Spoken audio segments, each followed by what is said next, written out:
Subscribe to our channel by clicking the subscribe button. Click the bell button and enjoy the latest uploads from our channel.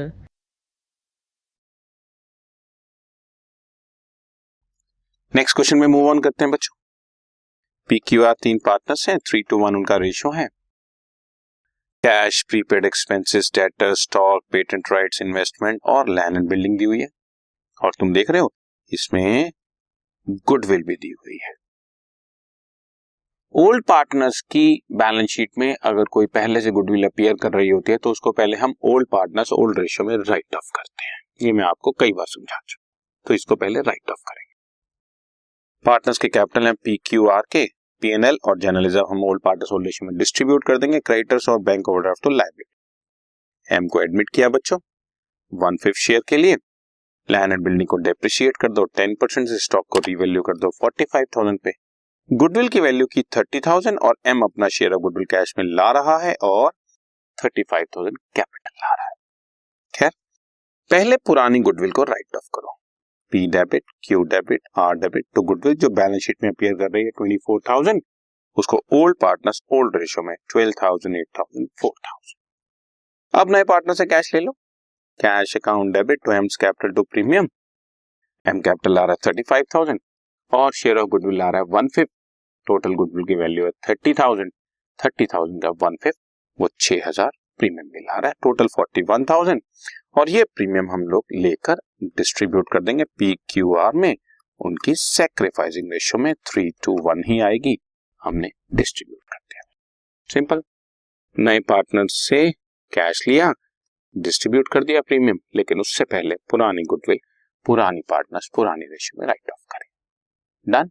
अब normal question revaluation में पहुंच जाते हैं हम लोग। Revaluation account बनाया। Land and building को 10% depreciate करना है बच्चों। 1 लाख का 10% 10,000 लॉस हो गया डेबिट साइड। स्टॉक को रीवैल्यू करना 45, पहले दिया हुआ 50, 5,000 डाउन किया, लॉस।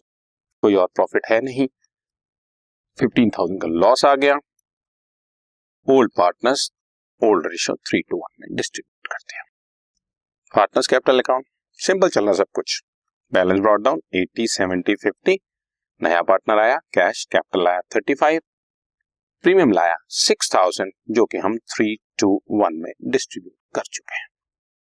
बैलेंस शीट में पड़ा हुआ P&L था बच्चों 15,000, ओल्ड पार्टनर्स ओल्ड रेशियो में डिस्ट्रीब्यूट कर दिया और general reserve 36,000 old partners old ratio में डिस्ट्रीब्यूट। रिवैल्यूएशन का लॉस पार्टनर्स में डेबिट साइड पे चला जाएगा और पुरानी गुडविल जो राइट ऑफ करी थी वो हमने ओल्ड पार्टनर्स ओल्ड रेशियो को डेबिट कर। सिंपल हो गया ना। बैलेंस ब्रॉट डाउन लिखा, मैं फिर से बोलता हूं बच्चों, बैलेंस ब्रॉट डाउन लिखा, नए पार्टनर से कैश ली, प्रीमियम डिस्ट्रीब्यूट किया, जो भी P&L या जनरल रिजर्व है वो डिस्ट्रीब्यूट किया, पुरानी गुडविल राइट ऑफ की, रिवैल्यूएशन का लॉस या प्रॉफिट डिस्ट्रीब्यूट किया और उसके बाद हमारे पास बैलेंस कैरेट डाउन आ गए। सिंपल चल रहा है। और अब new balance sheet. New balance sheet जैसे कि मैंने बताया, पुरानी बैलेंस शीट कोई फॉलो कर लो। कैश दिया हुआ है 20,000, नया पार्टनर 41,000 लेकर आया, 61,000 हो गया। प्रीपेड एक्सपेंसेस में कोई चेंज नहीं है, एज इट इज रहेंगे 1,000। डेटर्स एंड BR में कोई चेंज नहीं है, 50,000। स्टॉक 50 से रिड्यूस कर 45। पेटेंट्स और इन्वेस्टमेंट में कोई चेंज नहीं है, as it is, but land and building 1 lakh को 10% रिड्यूस किया था तो 90,000। दूसरी साइड पर क्रेडिटर्स और बैंक ओवरड्राफ्ट में कोई चेंज नहीं है, बट P&L और जनरल रिजर्व डिस्ट्रीब्यूट। और पार्टनर्स के न्यू कैपिटल बैलेंसेस जैसे मैंने शो किए, हमारी बैलेंस शीट टैली हो गई। सो आई होप अब तक तुम्हारे को ये चीज अब अच्छी तरह से माइंड में उतर चुकी होगी कि रीवैल्यूएशन अकाउंट, पार्टनर्स कैपिटल और बैलेंस शीट कैसे बनाते हैं। ठीक है ना। ये एक और इस टाइप का हमने क्वेश्चन किया, राइट। डन।